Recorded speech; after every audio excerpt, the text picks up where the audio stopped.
नमस्कार, स्वागत है आप सभी का के चैनल में और मैं हूं आपके साथ सपना ठाकुर। खबरों में आगे बढ़ने से पहले एक नजर डाल लेते हैं आज की सुर्खियों पर। हेडलाइंस पावर्ड बाय के न्यूज साप्ताहिक समाचार पत्र, जो रखे आपको आगे। को स्पॉन्सर्ड बाय स्वर्ण आभा ज्वेलर्स, जो दे 100% शुद्धता की गारंटी, और ब्लूमिंग वैली, जो आपके अपनों तक पहुंचाए आपका प्यार। प्रदेश सरकार के कार्यकाल में विभिन्न माफियाई कर रहे हैं कार्य। सोलन में आयोजित माफिया राज हटाओ प्रदेश बचाओ रैली में बोले पूर्व सीएम प्रेम कुमार धूमल। मंडी में युवा मोर्चा की संसदीय क्षेत्र की बैठक में सांसद रामसूर शर्मा ने राज्य सरकार पर लगाए गंभीर आरोप। कहा, भ्रष्टाचार में आकंठ डूबी है राज्य की कांग्रेस सरकार। धारा 302 के तहत मामला किया जाए दर्ज। मृतक कश्मीर सिंह के पिता ने उठाई मांग, दोषियों को सजा देने की लगाई गुहार।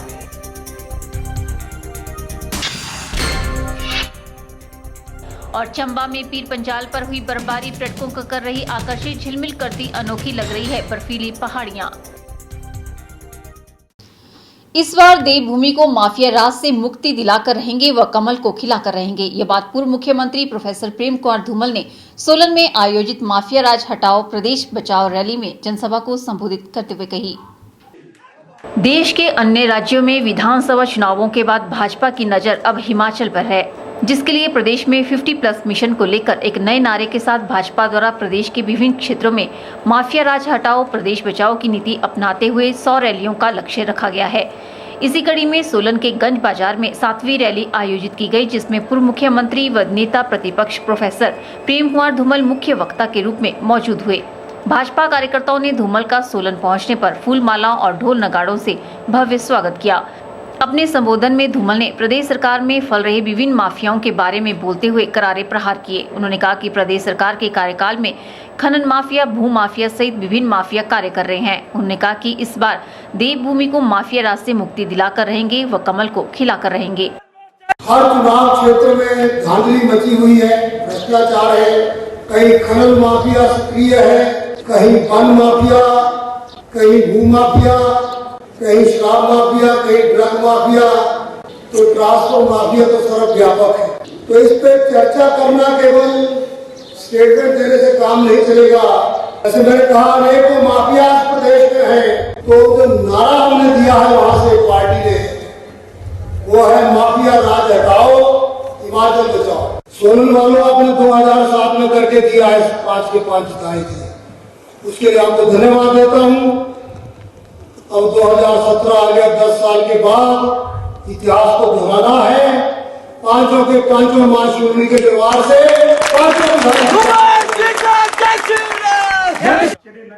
रैली को साथ ही सांसद वीरेंद्र कश्यप, नाहन के विधायक डॉक्टर राजीव बिंदल सहित विभिन्न भाजपा नेताओं ने संबोधित किया। ब्यूरो रिपोर्ट के चैनल सोलन। मंडी से भाजपा सांसद रामसूर शर्मा ने राज्य सरकार पर आरोप लगाया है कि राज्य की कांग्रेस सरकार भ्रष्टाचार में आखंड डूबी हुई है और प्रदेश के लोग अब सिर्फ चुनावों का ही इंतजार कर रहे हैं ताकि प्रदेश में परिवर्तन लाया जा सके। ये बात सांसद रामसूर शर्मा ने रविवार को भाजपा युवा मोर्चा की मंडी संसदीय क्षेत्र की बैठक के दौरान कही। रविवार को भाजपा युवा मोर्चा की मंडी संसदीय क्षेत्र की बैठक का आयोजन किया गया। बैठक में सांसद रामसूर शर्मा ने बतौर मुख्य अतिथि शिरकत की। बैठक के उपरांत पत्रकारों से बातचीत में सांसद रामसूर शर्मा ने कहा कि भाजपा युवा मोर्चा का 1 बूथ 10 यूथ कार्यक्रम सफल रहा है और इसके माध्यम से प्रदेश भर में 75,000 नए युवाओं को पार्टी के साथ जोड़ा गया है। उन्होंने राज्य सरकार पर हमला बोलते हुए कहा कि राज्य सरकार ने अपने 4 वर्षों के कार्यकाल में हर वर्ग के साथ अन्याय और छल किया है। उन्होंने कहा कि प्रदेश में सत्ता परिवर्तन की लहर चल पड़ी है और लोग चुनावों का इंतजार कर रहे हैं। उन्होंने कहा कि युवा मोर्चा चुनावों में अपनी अहम भूमिका निभाएगा और मोर्चा के जो भी कार्यक्रम होंगे उसमें पार्टी के सभी लोग अपनी सक्रिय भागीदारी देंगे। और मंडी पार्लियामेंट में आने वाले दिनों में युवा मोर्चा जो संघर्ष का बिगुल उन्होंने बजाया है, उस बिगुल को हम सब मिलकर साझा करेंगे। पूरे पार्लियामेंट में युवा नेतृत्व करें, पूरे समाज को लेकर आगे बढ़ें और वीरभद्र सरकार जो भ्रष्टाचार में कंठ डूबी हुई है, विकास की योजनाओं को बस्ते में बंद कर रखा है, युवाओं से खिलवाड़ किया है, आम जनता त्राहिमाम हो चुकी है। इस सरकार को उखाड़ फेंकने के लिए भारतीय जनता युवा मोर्चा ने जो कार्यक्रम बनाए हैं, हम उन सारे कार्यक्रमों को उनका साथ देकर इस सरकार को उखाड़ फेंकने का जो लक्ष्य है, टारगेट है, उसको सुनिश्चित करके आगे बढ़ेंगे। इस मौके पर भाजपा युवा मोर्चा के प्रदेशाध्यक्ष विशाल चौहान ने कहा कि युवा मोर्चा 15 मार्च से एक अभियान चलाएगा, जिसके तहत युवा मोर्चा के कार्यकर्ता घर घर जाकर लोगों को बताएंगे कि किस तरह से राज्य सरकार ने उनके साथ छल किया है। उन्होंने बताया कि चार्जशीट में राज्य सरकार पर जो आरोप लगे हैं, उनसे भी जनता को अवगत करवाया जाएगा। इसके साथ ही अप्रैल महीने में युवा मोर्चा की एक और बैठक मंडी में होगी, जिसके बाद जून महीने में युवा मोर्चा की विशाल रैली का प्रदेश में आयोजन किया जाएगा, जिसमें प्रदेश के करीब 75,000 युवा भाग लेंगे। 15 मार्च से लेकर 30 मार्च तक ये टीम प्रदेश के गांव-गांव में जाएगी और जो कांग्रेस की भ्रष्ट प्रदेश की सरकार ने जो भ्रष्टाचार हिमाचल में किया है और उस भ्रष्टाचार के जो मुद्दे प्रदेश की पार्टी के जो वरिष्ठ नेतृत्व ने महामहिम राज्यपाल जी के समक्ष एक चार्जशीट के रूप में पेश किए हैं, उन मुद्दों को, उस चार्जशीट की चर्चा गांव-गांव में भारतीय जनता युवा मोर्चा का कार्यकर्ता आम जन से करेगा और जून महीने में भारतीय जनता युवा मोर्चा हिमाचल प्रदेश के अंदर युवाओं की ऐतिहासिक रैली 75,000 युवाओं की करने जा रहा है। बैठक में मंडी संसदीय क्षेत्र से आए युवा मोर्चा के तमाम पदाधिकारियों और कार्यकर्ताओं ने भाग लिया। ब्यूरो रिपोर्ट, के चैनल, मंडी। आने वाले विधानसभा चुनावों में कयास लगाए जा रहे हैं कि हिमाचल प्रदेश कांग्रेस कमेटी के सचिव सीताराम भारद्वाज बड़सर विधानसभा क्षेत्र से चुनाव लड़ेंगे, जिसके लिए सीताराम भारद्वाज ने बकायदा एक बड़ी रैली कर अपने तेवर कांग्रेस पार्टी को दिखा दिए हैं। वहीं लगातार अपना जनसंपर्क अभियान भी वे चलाए हुए हैं। जब सचिव सीताराम भारद्वाज से इस बारे में पूछा गया तो उनका कहना था कि चाहे पार्टी टिकट दे या न दे, वह जनता की उम्मीद पर चुनाव लड़ेंगे। जहाँ तक तो विकास की बात है तो विकास तो वादे के मुताबिक, जैसे पार्टी का घोषणा पत्र होता है, मैनिफेस्टो होता है, उसके मुताबिक जो घोषणाएं हैं उसके मुताबिक काम नहीं हुआ है। जिसमें मैं उदाहरण के तौर पर एक बात बताना चाहता हूँ आपको। हमारे युवाओं के लिए घोषणा पत्र में एक बेरोजगारी भत्ता था, जो कि इन्होंने कौशल भत्ते के उसमें बदल दिया। तो मेरी सरकार से मांग है और मुख्यमंत्री, हमारे माननीय मुख्यमंत्री से भी मेरी मांग है कि युवाओं के लिए जो है वो बेरोजगार भत्ता जरूर दें, कौशल भत्ता भी रखें, लेकिन जो बचे हुए लोग हैं युवा, उनको बेरोजगार भत्ता जरूर दें, क्योंकि ये हमारे मैनिफेस्टो में था और इसके लिए कमेटी बनी हुई थी और उस कमेटी ने इसकी सिफारिश की है और सिफारिश अब भी कर रहे हैं। तो मेरी भी यही मांग है और हमारी जय जवान जय किसान सेवा संगठन जिसके 1600 परिवार हैं, उनकी भी सभी की यही मांग है कि हमारे युवाओं को बेरोजगार भत्ता मिले या फिर सर्विस नौकरी मिले। मैं अपनी इस मीटिंग में बड़े सभी बहुत सारे लोगों के बीच में कहा है, मांग की है कि अस्पताल के अंदर एक तो इसको अपग्रेड करो, दूसरा इसके अंदर पूरा स्टाफ होना चाहिए, पूरे डॉक्टर होने चाहिए। मैंने और भी मांग करी है कि स्कूलों के अंदर जो है वो स्टाफ जो है वो पूरा होना चाहिए, तभी बच्चे पढ़ाई कर सकते हैं, तभी उनका भविष्य जो है उज्जवल हो सकता है। कुल मैंने आपको पहले भी कहा कि मैंने ये कहा था कि मैं जब भी मैदान में उतरूंगा तो मैं जनता के टिकट से उतरूंगा। शिवसेना हिंदुस्तान सामाजिक तथा धार्मिक कार्यों के साथ साथ हिंदुत्व के मुद्दे को लेकर लगातार संघर्षरत है। महाराष्ट्र में बाला साहब ठाकरे द्वारा बनाई गई शिवसेना में मराठा मानुस को अधिक तरजीह दी जाती है, जबकि शिवसेना की शाखाएं देश भर में फैली हैं। ऐसे में एक प्रांत के ही लोगों को ध्यान में रखकर चलना सही नहीं। ये बात शिवसेना हिंदुस्तान के राष्ट्रीय अध्यक्ष पवन गुप्ता ने सोलन में आयोजित प्रेस वार्ता के दौरान कही। शिवसेना हिंदुस्तान के राष्ट्रीय अध्यक्ष पवन गुप्ता ने कहा कि देश में असंख्य हिंदू मंदिर हैं जहां करोड़ों का चढ़ावा चढ़ता है, लेकिन उस पैसे पर सरकारों का कब्जा है। पवन गुप्ता ने कहा कि सभी धर्मों के धर्मस्थलों की देखरेख उस धर्म के लोगों के जिम्मे है, तो हिंदू धर्मस्थलों में ऐसा क्यों नहीं। उन्होंने कहा कि उनके संगठन का मकसद है कि देश के तमाम मंदिरों के लिए भी एक्ट बनाए जाएं, जिससे हिंदू मंदिरों के प्रबंध का अधिकार हिंदुओं को मिले। शिवसेना हिंदुस्तान राष्ट्रीय स्तर पे एक धार्मिक और सामाजिक संगठन है और राजनीतिक तौर पे हमारा संगठन जो राजनीतिक शाखा है वो हिंदुस्तान शक्ति सेना है। हम सामाजिक और धार्मिक स्तर पे चाहते हैं कि ऐतिहासिक प्राचीन हिंदू धार्मिक स्थानों का प्रबंध हिंदू समाज को मिले। उसके लिए एक अखिल भारतीय हिंदू मंदिर कानून एक्ट के तहत कानून बनाया जाए, जिसके तहत उसकी व्यवस्था अन्य समुदायों की तरह हमें इसका प्रबंध देखने का अधिकार मिलना चाहिए। तमाम हिंदू संगठन चुनाव लड़ें, एसजीपीसी के तौर पे ही हमारे चुनाव हों और हिंदू मंदिर प्रबंधक एक्ट के तहत हिंदू मंदिरों का प्रबंध हिंदू समाज को मिले। उसके लिए जरूरी है कि हम पार्लियामेंट में हों, हमारे लोग चुन के आए, ताकि हम वहां पार्लियामेंट के अंदर ऐसे कानून बन सकें कि बाकी धर्मों के साथ साथ हिंदू समाज को भी न्याय मिल सके। पवन गुप्ता ने कहा कि इन दिनों संगठन की मजबूती के लिए हिमाचल प्रदेश के सभी जिलों में संगठन का गठन कर लोगों को जोड़ा जा रहा है। अभी तक हिमाचल के 6 जिलों में राजनीतिक संगठन का गठन किया जा चुका है। शिवसेना हिंदुस्तान राजनीतिक तौर पर हिंदुस्तान शक्ति सेना के रूप में चुनाव मैदान में उतरेगी और हिमाचल में आगामी विधानसभा चुनावों में अपने प्रत्याशी चुनाव आयोग द्वारा दिए गए चुनाव चिन्ह पर चुनाव लड़ेंगे। हिमाचल में शिवसेना हिंदुस्तान लगातार 4 सालों से प्रयास कर रही है। हमारा संगठन बिल्कुल लगातार धीरे धीरे मजबूत हो रहा है। हिमाचल प्रदेश की जो समस्याएं हैं उस समस्याओं को लेकर के हरबंस पठानिया जी जो हमारे प्रदेश प्रमुख हैं, हिमाचल के सतीश जी जो हमारे हिमाचल के प्रभारी हैं और पंजाब के चेयरमैन हैं, लगातार गांव-गांव जाकर के जिला स्तर पे जाकर के बैठ के कर रहे हैं और बड़ी संख्या में हिमाचल के कार्यकर्ता, हिमाचल के लोग हमारे साथ जुड़ रहे हैं। हम कॉलेजों और यूनिवर्सिटियों में भी अपनी विद्यार्थी संगठन को स्थापित कर रहे हैं और बहुत जल्दी शिवसेना हिंदुस्तान के तमाम संगठन मजबूत होकर के हम हिमाचल विधानसभा के चुनाव की तैयारी कर लेंगे और हम जल्दी अपने उन क्षेत्रों की भी घोषणा करेंगे जिन विधानसभा क्षेत्रों से शिवसेना हिंदुस्तान शक्ति सेना के बैनर के तले चुनाव में उतरेगी। पवन गुप्ता के साथ इस मौके पर हिमाचल के अध्यक्ष हरवंश पठानिया तथा प्रदेश युवा अध्यक्ष आशीष शर्मा सहित अन्य पदाधिकारी मौजूद रहे। ब्यूरो रिपोर्ट की चैनल सोलन। यहाँ रुकते हैं छोटे से ब्रेक के लिए, जल्द हाजिर होंगे। आप देखते रहिए के चैनल।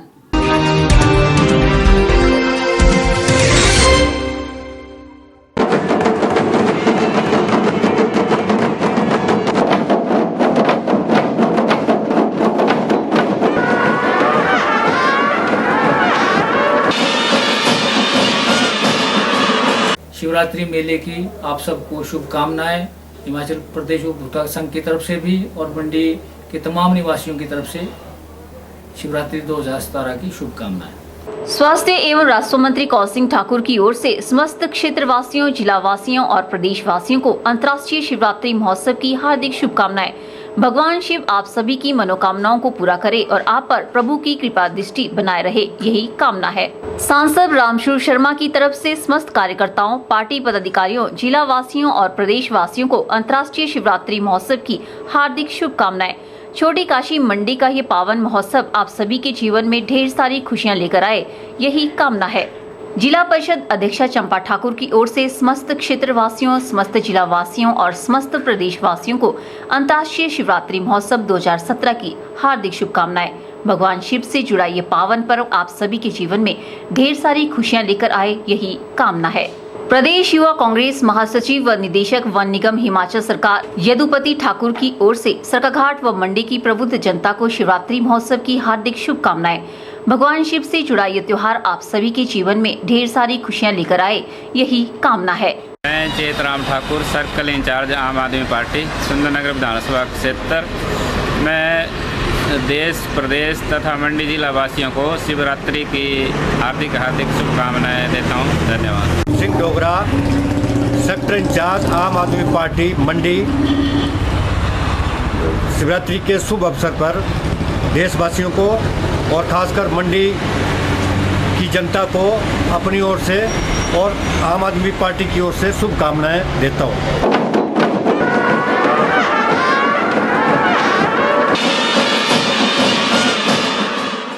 पूर्व जिला प्रवक्ता भाजपा एवं वरिष्ठ अधिवक्ता राजकुमार चावला की ओर से प्रदेशवासियों को अंतर्राष्ट्रीय शिवरात्रि महोत्सव की हार्दिक शुभकामनाएं। छोटी काशी मंडी का ये पावन महोत्सव आप सभी के जीवन में ढेर सारी खुशियां लेकर आए, यही कामना है। संयोजक दलित वर्ग, पिछड़ा व अल्पसंख्यक वर्ग एवं पूर्व जिला परिषद सदस्य चमन राही के सौजन्य से अंतर्राष्ट्रीय शिवरात्रि महोत्सव की जिला वासियों और प्रदेशवासियों को हार्दिक शुभकामनाएं। चमन राही कामना करते हैं कि स्वास्थ्य मंत्री कौल सिंह ठाकुर जल्द प्रदेश की बागडोर संभाले और प्रदेश का चहुमुखी विकास हो। कौल सिंह के वास्ते खाली कर दो रास्ते।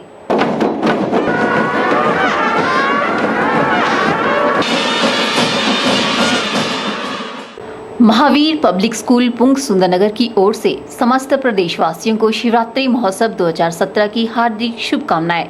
बहुत चंचल, बहुत खुशनुमा सी होती है बेटियां, नाजुक सा दिल रखती है बेटियां, बात बात पर रोती हैं, नादान सी होती है बेटियां, है रहमत से भरपूर खुदा की नेमत से बेटियां, घर भी महक उठता है जब मुस्कुराती है बेटियां।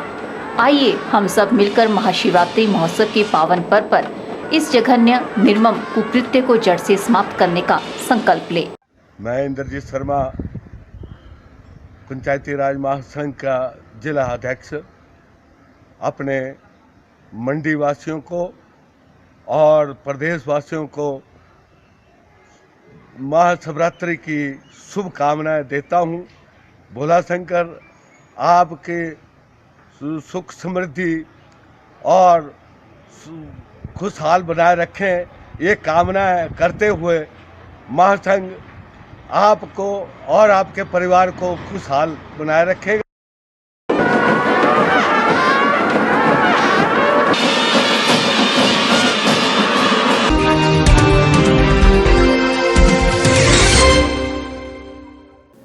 संदिग्ध परिस्थितियों में मंडी के समीप बिजनी में ब्यास नदी में गत 27 अक्टूबर को कश्मीर सिंह का शव मिलने पर भारतीय दंड संहिता की धारा 302 के अंतर्गत मामला दर्ज किया जाए।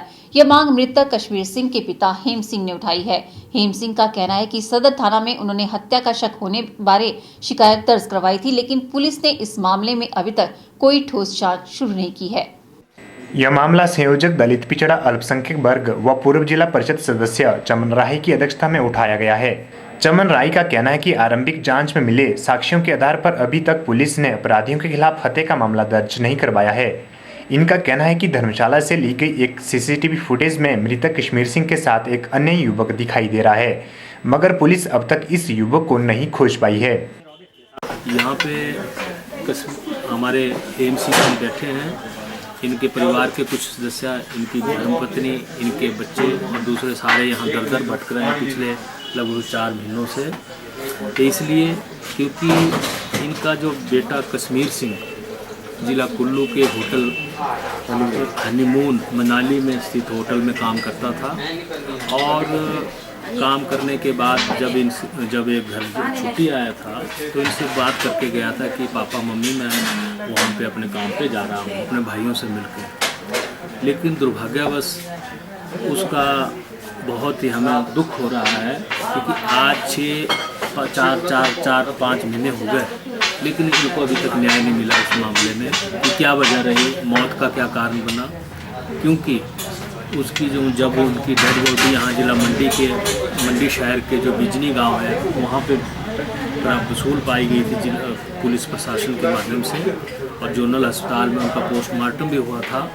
लेकिन हमें इस चीज़ का बहुत ही दुख है, जब होटल में वो कुल्लू जिला मनाली में काम करता था तो उनकी डेड बॉडी किस वजह से यहाँ मिली और ना ही इनको कोई आर्थिक सहायता और ना ही किसी प्रकार का जो होटल की तरफ से या दूसरा शासन या प्रशासन की तरफ से इनको किसी प्रकार का अभी तक कोई कंपनसेशन नहीं मिला है। मृतक कश्मीर सिंह के पिता हेम सिंह का कहना है कि सदर थाना में उन्होंने हत्या का शक होने के बारे शिकायत दर्ज करवाई थी, लेकिन पुलिस ने इस मामले में अभी तक कोई ठोस जांच शुरू नहीं की है। मेरा बेटा कश्मीर सिंह हनीमून होटल में काम करता था, तो मेरे बेटे की लाश बिजनी में मिली, जिस कारण मैं भटक रहा हूँ। मेरे बच्चे, उसकी माता सारे परेशान हैं, तो मुझे अनायास से इसका अभी तक इसका कोई ये पुलिस द्वारा कोई भी जांच पड़ताल नहीं है। हेम सिंह ने पुलिस अधीक्षक से भारतीय दंड संहिता की धारा 302 के अंतर्गत मामला दर्ज करने की मांग उठाई है ताकि दोषियों को उसके दंड की सजा मिल सके। कैमरा पर्सन युगल के साथ ब्यूरो रिपोर्ट के चैनल मंडी। फिलहाल वक्त चला है एक और ब्रेक का, मिलते हैं ब्रेक के बाद।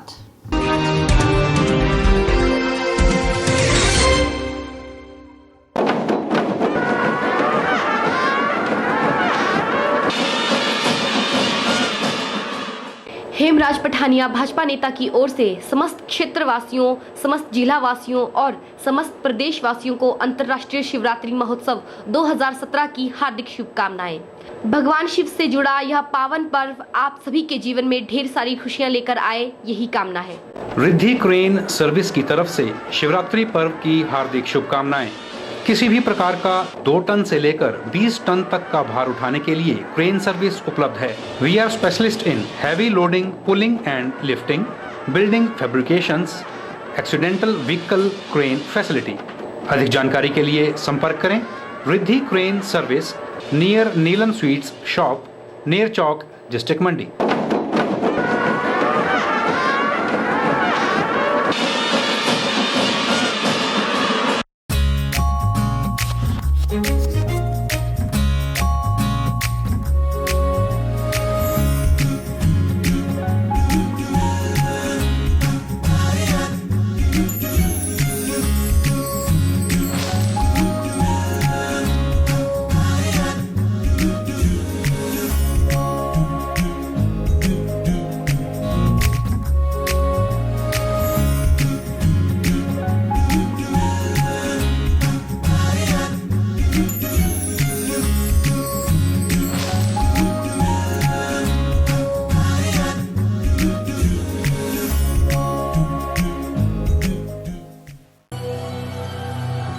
सोने के दाम भले ही ऊंचाइयां छू लें, लेकिन ग्राहक को चाहिए सिर्फ गुणवत्ता, और वो आप तक एक लंबे समय से पहुंचा रहे हैं मल्होत्रा ज्वेलर्स।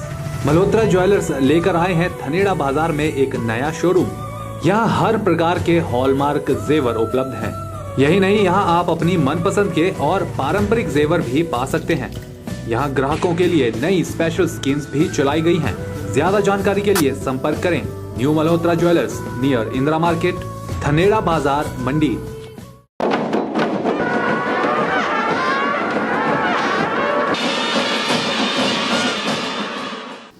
अंतर्राष्ट्रीय शिवरात्रि महोत्सव का मेला कमेटी ने 3 मार्च को विधिवत रूप से समापन कर दिया है, लेकिन पड्डल मैदान में अब भी लोग खरीदारी के लिए पहुंच रहे हैं। रविवार को मेला काफी हद तक भरा हुआ नजर आया और ग्रामीण क्षेत्रों के लोगों ने दिन भर खरीदारी की। अंतर्राष्ट्रीय शिवरात्रि महोत्सव को समाप्त हुए आधिकारिक तौर पर 2 दिन बीत चुके हैं, लेकिन मेला मैदान पड्डल में अभी भी लोग खरीदारी के लिए पहुंच रहे हैं। अभी भी मेला मैदान में सभी व्यापारी मौजूद है। रविवार का दिन व्यापारियों के लिए काफी हद तक ठीक रहा। छुट्टी का दिन और सुहाना मौसम होने की वजह से लोग दिन भर मेला मैदान में नजर आए। मेले में हर वर्ष की भांति इस वर्ष भी सभी वस्तुओं की दुकानें सजी हैं और ज्यादातर खरीदारी महिलाओं की जिम में ही देखी जा रही है। सभी दुकानों में ज्यादातर महिला खरीदार ही नजर आ रही हैं। पड्डल मैदान में सिर्फ देवी देवता नहीं दिखे, जबकि बाकी मेला मैदान में रविवार के दिन भी चस्का-तस नजर आया ना मेले में, और पूरे मेले का पूरा आनंद ले रहे हैं। बच्चे झूले में, कहीं मिठाई, कई तरह की खरीदारी कर रहे हैं इधर, और बच्चे कई चीज़ जो मनमानी करते हैं ना, उनको संभालना बड़ा मुश्किल हो जाता है। संडे की वजह से आज भीड़ काफ़ी है, तो इसलिए इनको संभालना भी ज़्यादा मुश्किल हो रहा है। बच्चों को देखिए आज संडे का दिन है, वैसे भी बच्चों को छुट्टियां हैं आज, तो जितने भी एम्प्लॉयज़ हैं उनके लिए भी छुट्टियां हैं आज। और आज दुकानें भी बहुत सारी लगी हुई ना। स्टार्टिंग में ऐसा था कि दुकानें बहुत कम थी, तो आज आनंद ले रहे हैं पूरी तरह से। मौसम भी बिल्कुल साफ़ है, तो मेले में घूमने का आनंद आ रहा है। बाकी मेले का एंजॉय ले रहे हैं, बाकी खरीदारी कर रहे हैं। सलाम है मेरे को बच्चों के लिए, तो कुछ और बच्चों के लिए ले अच्छी सिस्टम है। मेले में आते हैं मजे खरीदने का, बाकी तो रविवार को पड्डल ग्राउंड में काफी लोग खरीदारी को पहुंचे। मेले में सबसे ज्यादा भीड़ रेडीमेड कपड़ों की मार्केट में रही, वहीं व्यापारी भी ग्राहकों का इंतजार करते नजर आए। कैमरा पर्सन युगल के साथ ब्यूरो रिपोर्ट के चैनल मंडी। यह रुकते हैं एक और ब्रेक के लिए। ब्रेक के बाद भी खबरों का सिलसिला यूं ही जारी रहेगा। आप देखते रहिए के चैनल।